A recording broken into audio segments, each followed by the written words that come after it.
Last summer, Andriy Pokorasa saved up enough money to buy a drone. The 15-year-old practiced flying every day at his home near Kyiv. I'm afraid of heights, but I love flying, he says. I like taking pictures from up high. But in February, Pokorasa's town suddenly found itself on Russia's warpath. Russian tanks were spotted heading their way. Ukraine's military didn't know the exact location, so they began looking for a drone pilot.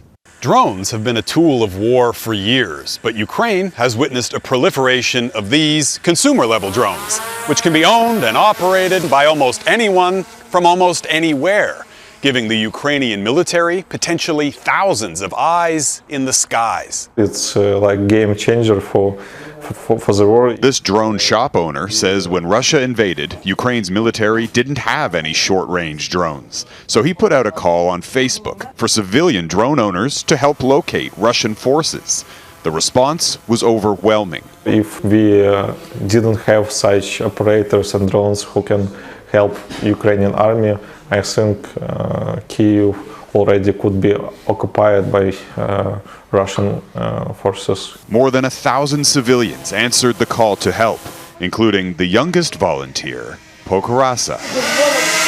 The Russians were only a couple of kilometers away, but the military needed their exact coordinates. Pokorasa was the only experienced drone pilot in town. I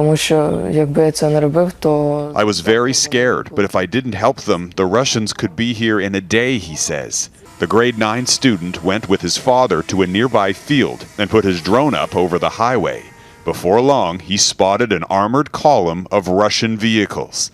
His father sent the images and coordinates to the military, and the Russian column was destroyed. Pokorasa's town was saved. Is she proud? Так, звісно. Yes, of course. His mother says it was a sleepless night. Я з Катєю, молодшою дочкою, вдома була. I had no way of contacting them. I was so worried, she says. After that, she insisted they leave to Poland. With Russian forces now pushed out of this region, the family returned home last week. The military rewarded Pokorasa with this more advanced drone. And, he says proudly, he's also gained more followers on TikTok after posting some of his videos. I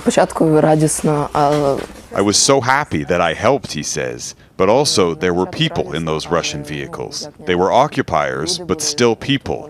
I don't know how to explain how I feel about it. The weight of the experience is a lot to carry, even for the bravest 15-year-old. Jeff Semple, Global News, near Kyiv.